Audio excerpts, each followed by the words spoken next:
नमस्कार, बुलेटिन में आपका स्वागत है। मैं हूं आपके साथ शांतनु त्रिपाठी। बुलेटिन की शुरुआत करते हैं बड़ी खबर के साथ। और निकाय चुनाव में बीजेपी का परचम जिस तरह से लहराया है, देखिए नगर निगमों की 17 सीटों पर बीजेपी ने जीत दर्ज की है और सीएम योगी आदित्यनाथ के नेतृत्व में पार्टी को बड़ी सफलता हाथ लगी है।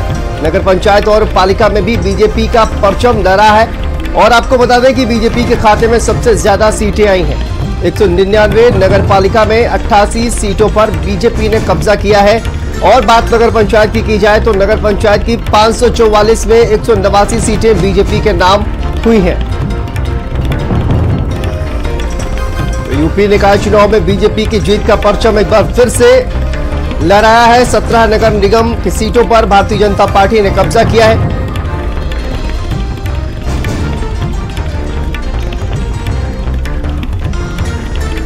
सीएम योगी आदित्यनाथ के नेतृत्व में पार्टी को बड़ी सफलता हाथ लगी है। नगर पंचायत और नगर पालिका में भी बीजेपी का परचम इस बार लहराया है और बीजेपी के खाते में सबसे ज्यादा सीटें आई हैं। 199 नगर पालिका में 88 सीटों पर बीजेपी ने कब्जा किया है। और नगर पंचायत की 544 में 189 सीटें भारतीय जनता पार्टी के नाम पर हुई हैं। तो निकाय चुनावों में बीजेपी का परचम किस तरह से लहराया, ये आंकड़े आपको दिखा रहे हैं कि किस तरह से 17 नगर निगम की सीटों पर भारतीय जनता पार्टी ने कब्जा जमाया है। और साथ ही 199 नगर पालिका की सीटों में 88 पर भारतीय जनता पार्टी ने जीत हासिल की है। और 544 नगर पंचायत में 189 सीटों पर भारतीय जनता पार्टी विजयी हुई है। तो बीजेपी के खाते में सबसे ज्यादा सीटें इस यूपी निकाय चुनाव में आई हैं। और 199 नगर पालिका में देखिए 88 सीटों पर भारतीय जनता पार्टी ने कब्जा किया है। और 17 नगर निगम यानी कि clean sweep Bharatiya Janata party के द्वारा किया गया है।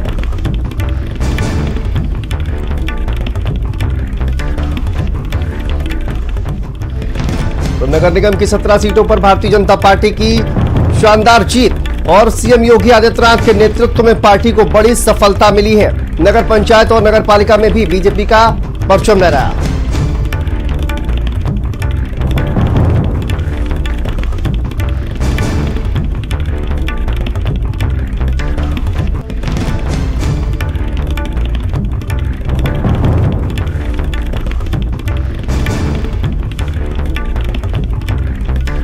तो देखिए निकाय चुनाव में बीजेपी का परचम एक बार फिर से लाया। नगर निगमों की 17 सीटों पर बीजेपी की जीत हुई है। और इसके अलावा आपको बता दें नगर पालिका में भी बीजेपी ने शानदार जीत हासिल की है। सीएम योगी आदित्यनाथ के नेतृत्व में पार्टी को बड़ी सफलता। नगर पंचायत और नगर पालिका में भी बीजेपी का परचम। तो देखिए नगर निगम की सभी 17 सीटों पर भारतीय जनता पार्टी ने जीत दर्ज की। इसके अलावा नगर पालिका में भी भारतीय जनता पार्टी ने एक बड़ी जीत हासिल की है। और साथ साथ नगर पंचायत की 189 सीटों पर भी भारतीय जनता पार्टी ने अपना कब्जा जमाया है। तो एक बड़ी जीत भारतीय जनता पार्टी को हासिल हुई है। और सीएम योगी आदित्यनाथ के नेतृत्व में ये बड़ी जीत भारतीय जनता पार्टी को मिली है। और हमारे साथ तमाम सहयोगी जुड़ गए हैं, उनसे भी चर्चा करेंगे। हमारे साथ लोकेश गाजियाबाद से जुड़ गए हैं, हमारे साथ कानपुर से विवेक जुड़ गए हैं और साथ साथ कफील हमारे साथ जुड़ गए हैं लखनऊ से। सबसे पहले लोकेश आपका ही रुख करते हैं। गाजियाबाद में किस तरह का जो प्रदर्शन है वो देखने को मिला है और उसके बाद का किस तरह से तस्वीरें जो है वो सामने आ रही हैं लोकेश? देखिए, अगर गाजियाबाद नगर निगम की बात करें तो इस बार बीजेपी ने रिकॉर्ड मतों से जीत की है। 2,87,656 वोटों से जीत दर्ज की गई है, जो कि अब तक की सबसे बड़ी जीत है मेयर पद के लिए। इसके अलावा 2017 के चुनाव में 55 जो पार्षद थे नगर निगम के वो चुनकर आए थे। इस बार ये सीमा 60 के पार जा चुकी है। ये एक बेहतर साइन है बीजेपी के लिए कि सदन में भी उनकी पूरी तरीके से बहुमत रहेगी।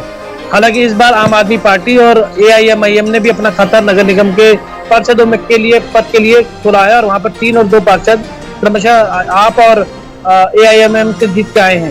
इसके अलावा कांग्रेस को भारी नुकसान हुआ है, तकरीबन 10 पार्षदों का नुकसान हुआ है। अगर कुल मिलाकर देखा जाए तो जो रणनीति थी बीजेपी की, उस रणनीति पर बीजेपी खड़ी उतरी है। और हमने देखा भी कि जो मुख्यमंत्री योगी आदित्यनाथ हैं एक दिन में 2-2, 3-3 सभा करते थे। एक ही दिन में उन्होंने दक्षिण यूपी के मेरठ, बुलंदशहर और गाजियाबाद ये 4 जगहों पर सभाएं की थी। इसमें हापुड़ भी शामिल था। वो उन्होंने कर्नाटक में भी समय देते थे, यहाँ भी समय देते थे। तो उस चीज का नजर देखने को मिला है, क्योंकि मंच से अपने प्रत्याशियों के लिए वोट के लिए अपील करना ये बेहद जो है जरूरी था। और वो जानते थे कि जो लोकल बॉडी इलेक्शन है इसके अंदर भी बीजेपी कोई और कसर नहीं छोड़ना चाहती। इसलिए जो शुरू में नारा दिया गया था कि डबल के बाद अब ट्रिपल इंजन की सरकार है, क्योंकि हमें हर जगहों पर अगर विकास कराना है तो आपको लोकल बॉडीज में भी बीजेपी को चुनकर लाना होगा, और इसका असर देखने को मिला। क्योंकि देखिए मेरठ में भी जो सीट पिछली बार बीएसपी के पास थी वो इस बार भाजपा के पास है। 17-0 से क्लीन स्वीप किया है बीजेपी ने, तो एक बड़े स्तर पर ये देखेंगे कि नगर निगम में उनका कब्जा रहा। लेकिन अगर दूसरे नजरिए से बात करें तो नगर निगम के अलावा पालिकाओं में इस बार भारी नुकसान हुआ है। गाजियाबाद में जो बीजेपी है उसको 4 नगर पालिकाएं से पिछली बार क्लीन स्वीप हुआ था, लेकिन इस बार उनमें से केवल एक मोदी नगर पालिका ही बीजेपी के पास रह पाई है। बाकी जो 3 विधायक थे जिनकी शाख दाव पर थी, क्योंकि उन्हीं के कैंडिडेट ये थे। खोड़ा के अंदर विधायक सुनील शर्मा जो कि साहिबाबाद के विधायक थे, लोनी में भी नंदकिशोर गुर्जर ने वो टिकट दिलवाया था, और ऐसे ही अजीत पाल त्यागी ने मुरादनगर कस्बे में ये जीत दिलवाई थी। लेकिन वहां पर आरएलडी ने, निर्दलीय ने, और मुरादनगर से बात करें तो वहां पर बीएसपी ने वहां पर जीत हासिल की है। और सबसे ज्यादा बड़ा चौंकाने वाला एक बार देखें तो बीएसपी ने किया है, क्योंकि बीएसपी इस बार एक नगर पालिका और एक नगर पंचायत जीत चुकी है, और इसके बाद पार्षदों में भी उसने अपनी जगह को इंटैक्ट रखा है। हालांकि उसके पार्षद न तो घटे हैं न बढ़े हैं। लेकिन इन सब के बीच ये कहा जाए कि अगर बीएसपी के लेवल पर अगर कुछ चुनाव प्रचार किया जाता, संगठन को और मजबूत किया जाता, तो शायद नतीजे कुछ और देखने को मिल सकते थे। लोकेश, समाजवादी पार्टी का किस तरह का प्रदर्शन वहां पर देखने को मिला? समाजवादी पार्टी केवल एक नगर पंचायत है निवाड़ी की, वो जीत सकी है। इसके अलावा ये माना जा रहा था कि समाजवादी पार्टी ने टेक्निकली कुछ गलतियां भी की। पहले यहाँ पर एक प्रत्याशी घोषित कर दिया गया, उसके बाद अचानक दूसरे प्रत्याशी का नाम डाल दिया गया, और प्रत्याशी के जिस दिन इसकी घोषणा हुई उसके 1 हफ्ते के भीतर ही अखिलेश यादव गाजियाबाद पहुंचे थे, उनके आवास पर पहुंचे। वहां पर उन्होंने मीडिया से भी बातचीत की। लेकिन ये माना जा रहा था कि वो कैंडिडेट बेहद मजबूत है, क्योंकि इससे पहले भी निर्दलीय, उनके पति जो है वो निर्दलीय यहाँ पर चुनाव लड़ चुके थे मेयर पद के लिए। लेकिन जब रिजल्ट सामने आए वो बेहद चौंकाने वाले थे, क्योंकि बीएसपी को कोई भी फाइट में नहीं मान रहा था। शुरुआती दौर में बीएसपी लीड बढ़ाई हुई थी, अब बाद में 20-25 राउंड के बाद एकाएक कांग्रेस ने बढ़त बढ़ानी शुरू की, और अब जो स्थिति ये रही कि दूसरे नंबर पर कांग्रेस की पार्टी है, तीसरे पर बीएसपी है, और समाजवादी पार्टी का जो कैंडिडेट था मेयर पद का वो 4थे स्थान पर चला गया। और इसके अलावा किसी भी अन्य नगर पालिका के अंदर अगर बात करते हैं, सपा और आरएलडी के गठबंधन से ये बात जरूर है कि जो लोनी की नगर पालिका है वो आरएलडी के खाते में गए हैं। वहां पर समाजवादी पार्टी के जो कैंडिडेट थे उनको बैठाया गया था, उनसे पर्चा वापस दिला दिया गया था। लेकिन इसके अलावा मोदी नगर में बात करें तो वहां पर समाजवादी पार्टी और आरएलडी दोनों के कैंडिडेट खड़े थे, तो इन लोगों के बीच में जो गठबंधन था वो बेसिकली कुछ सीट के ऊपर था, और सीट के अलावा कई जगहों पर ये देखने को मिला कि आजाद समाज पार्टी के भी कैंडिडेट खड़े हैं, समाजवादी पार्टी के भी कैंडिडेट खड़े हैं। आपके पास कफील हमारे साथ जुड़े हुए हैं। कफील, आप देखिए जिस तरह से क्लीन स्वीप किया है 17 नगर निगम पर भारतीय जनता पार्टी ने, उसके बाद की किस तरह की तस्वीरें सामने आ रही हैं, और अब विपक्ष के पास क्या स्ट्रेटेजी है? क्योंकि ये तमाम जो स्ट्रेटेजी बनाई गई थी वो तो कहीं ना कहीं फेल नजर आ रही है। देखिए, ये बीजेपी के लिए ऐतिहासिक जीत है। जिस तरह से पूरे 17 नगर निगम में बीजेपी ने जीत हासिल की, इसके अलावा नगर पालिका और नगर पंचायत में भी बड़े पैमाने पर सीट बीजेपी ने हासिल की है। अब सबसे बड़ा सवाल ये है कि जो उत्तर प्रदेश में विपक्ष है, खास तौर से समाजवादी पार्टी को विपक्ष के तौर पे माना जाता है, जो दूसरे नंबर पर है। अब समाजवादी पार्टी के लिए ये मंथन का वक्त है कि किस तरह से बूथ स्तर पे वो अपने आप को मजबूत करें और कैसे लोगों से अपना जुड़ाव करें, क्योंकि समाजवादी पार्टी का वोट कहीं ना कहीं कई ऐसे इलाके हैं जहां पर उनको लगातार वोट मिलता था, लेकिन इस बार वोट कम हुआ है, प्लस वो सीट हारे हैं। सीट भी उनकी नगर पंचायत में कम हुई है और नगर पालिका में। तो अब समाजवादी पार्टी को ये सोचना होगा कि आखिर उनकी कमी कहाँ पर है, क्यों वो लगातार हार रहे हैं। क्योंकि विधानसभा चुनाव हुआ, उसके बाद अब ये निकाय चुनाव हुआ, निकाय चुनाव में भी समाजवादी पार्टी हार गई है, और जिस तरह से बीजेपी लगातार मजबूती के साथ लड़ रही है। सबसे बड़ी बात जो है बीजेपी में ये कि वो बूथ स्तर पर काम करती है, जो इनके कार्यकर्ता हैं वो लोगों तक पहुंचते हैं, खुद पीएम से लेके सीएम तक तमाम लोगों से मिलते हैं, सभाएं करते हैं, और जो भी बीजेपी ने अपने काम किए हैं, खास तौर से लॉ एंड ऑर्डर को लेकर मुख्यमंत्री योगी आदित्यनाथ हमेशा सभा में चर्चा भी करते हैं। खास तौर से लॉ एंड ऑर्डर हो गया, डेवलपमेंट हो गया, इन सभी चीज़ों को लेकर मुख्यमंत्री जनता तक पहुंचते हैं, उनको अपनी तमाम जो उन्होंने काम किया अपनी सरकार में वो सभी चीज़ें बताते हैं। और यही वजह है कि जनता लगातार बीजेपी से जुड़ रही है और बीजेपी उत्तर प्रदेश में अच्छा प्रदर्शन कर रही है। अब सबसे बड़ा सवाल यह है कि समाजवादी पार्टी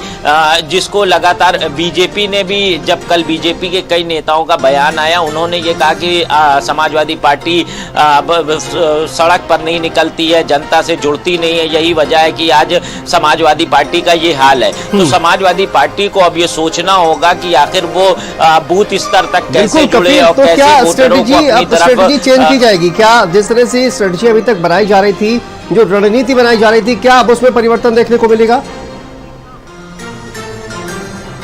बिल्कुल, देखिए अखिलेश यादव उत्तर प्रदेश को लीड कर रहे हैं और विपक्ष के सबसे बड़े नेता हैं और अखिलेश यादव को लोग पसंद भी करते हैं। जब वो कहीं सभाएं करते हैं तो भीड़ भी इकट्ठा होती है। तो कहीं ना कहीं अब अखिलेश यादव एक नई रणनीति बनाएंगे, कैसे जनता को अपनी तरफ जोड़ना है, क्योंकि 2024 में लोकसभा चुनाव भी हो, माना जा रहा था निकाय चुनाव में जिस पार्टी का पल्ला भारी रहेगा उसी हिसाब से लोकसभा का भी रास्ता तय होगा। तो अब अखिलेश यादव के पास वक्त है अभी भी साल भर का, किस तरह से वो अब जनता को जोड़ते हैं, क्योंकि कई अब टीम भी गठित होगी, नए सिरे से जिलों में लोगों को गठित किया जाएगा और जनता को जोड़ने के लिए अखिलेश यादव दिशा निर्देश जारी करेंगे। शिवपाल यादव भी इस वक्त अखिलेश यादव के साथ हैं, शिवपाल यादव भी काफी मेहनत कर रहे हैं। तो कहीं ना कहीं 2024 में किस तरह से स्ट्रेटजी समाजवादी पार्टी बनाती है, ये देखने वाली बात होगी। हमारे साथ विवेक हमारे संवाददाता जुड़े हुए हैं कानपुर से। विवेक, आप पर रुख करते हैं। देखिए, नगर निगम में भारतीय जनता पार्टी ने एक बार फिर से जो है वो जीत दर्ज की है, लेकिन प्रमिला पांडे एक बार वहां पर मेयर रह चुकी है, उसके बावजूद एक इस तरह से बड़ी जीत दर्ज करना, कौन कौन से वो फैक्टर रहे कि एक बार फिर से भारतीय जनता पार्टी ने जीत दर्ज की? विवेक, देखिए शांतनु, यहाँ पर जो कानपुर की बात करी जाए तो कानपुर में कई कवायद लगाई जा रही थी कि यहाँ पर कांटे की टक्कर देखने को मिलेगी। जिस तरह से समाजवादी पार्टी के पूर्व मुख्यमंत्री अखिलेश यादव का यहाँ पर रोड शो हुआ था, डिम्पल यादव का रोड शो हुआ था और इसके साथ साथ शिवपाल यादव भी कानपुर में यहाँ पर कई लोगों से यहाँ पर मिले थे आके। लेकिन उसके बावजूद जिस तरह से कल 8 साढ़े 8 बजे से मतगणना शुरू होती है और उसके बाद यहाँ पर लगभग 50 से ज्यादा यहाँ पर पार्षद निकलकर जीत का परचम लहराते हैं, वहीं से स्थितियां साफ हो गई थी कि जो फाइट की बात करी जा रही थी वो फाइट एक तरफा है।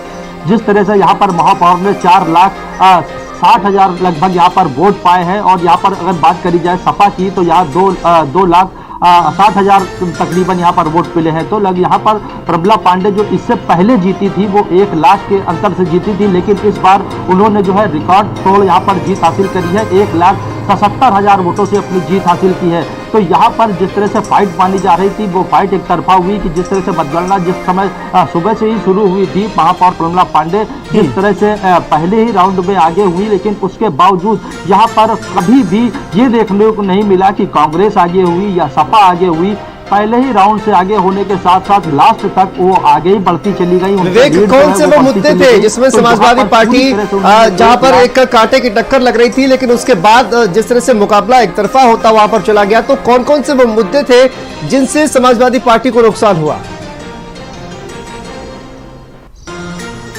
देखिए, कहीं ना कहीं मुद्दों की बात करी जाए तो समाजवादी पार्टी के मुद्दे तो बाद की बात है, लेकिन यहाँ पर जो महापौर प्रत्याशी रहे हैं शुरू से लेकर आखिरी तक बीजेपी के ही रहे। यहाँ की जो सीट रही है वो बीजेपी के पास ही रही है। बीजेपी ने जो साफ सफाई के काम कराए, जो डोर टू डोर कूड़ा उठाने का काम कराया गया, उसको लेकर यहाँ पर कई वोटर निकल कर सामने आए थे। मुद्दों में सिर्फ साफ सफाई और रोड की समस्याएं होती है, उनको लेकर यहाँ पर वोट डाले गए हैं। लेकिन सबसे बड़ी बात ये कही जाए कि यहाँ पर जो सीट को लेकर के प्रत्याशी को लेकर यहाँ पर कवायद लगाई जा रही थी कि यहाँ पर जो है प्रत्याशी बदला जाएगा, लेकिन जिस तरह से यहाँ पर जाति समीकरण देखा गया कि जो कांग्रेस से जो है असली अवस्थी जो ब्राह्मण है और जो सपा से वंदना वाजपेयी जो ब्राह्मण है, लेकिन उसके बावजूद यहाँ पर सबसे लास्ट में जो पार्टी ने एक रिजल्ट लिया कि यहाँ पर ब्राह्मण प्रत्याशी महापौर प्रमिला पांडे को यहाँ पर दोबारा टिकट दिया गया। वो सबसे अच्छा यहाँ पर ट्रम्प कार्ड था, क्योंकि यहाँ पर अगर वोटरों की बात करी जाए तो यहाँ पर ब्राह्मण वोट सबसे ज्यादा है और उसी का पूरा फायदा ज्यादा यहाँ पर महापौर प्रमला पांडे को मिला है, क्योंकि ये जो स्थितियां होती है यहाँ पर कई व्यापारी वर्ग भी होता है जो सुबह निकलता है और शाम को अपने घर जाता है, उसको राजनीति से कोई मतलब नहीं होता है।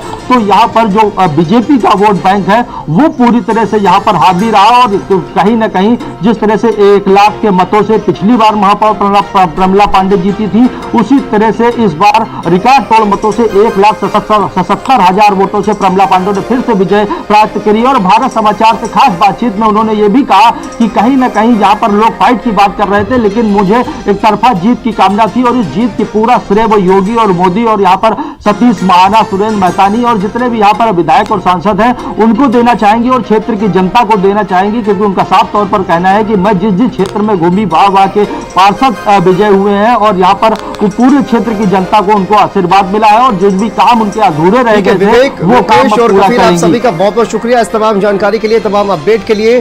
तो देखिए, भारतीय जनता पार्टी ने शानदार जीत यूपी निकाय चुनाव में दर्ज की है और सीएम योगी आदित्यनाथ के नेतृत्व में भारतीय जनता पार्टी को यह बड़ी जीत हासिल हुई है। नगर निगम की 17 सीटों पर भारतीय जनता पार्टी ने कब्जा किया। इसके अलावा नगर पालिका और नगर पंचायत की सीटों पर भी भारतीय जनता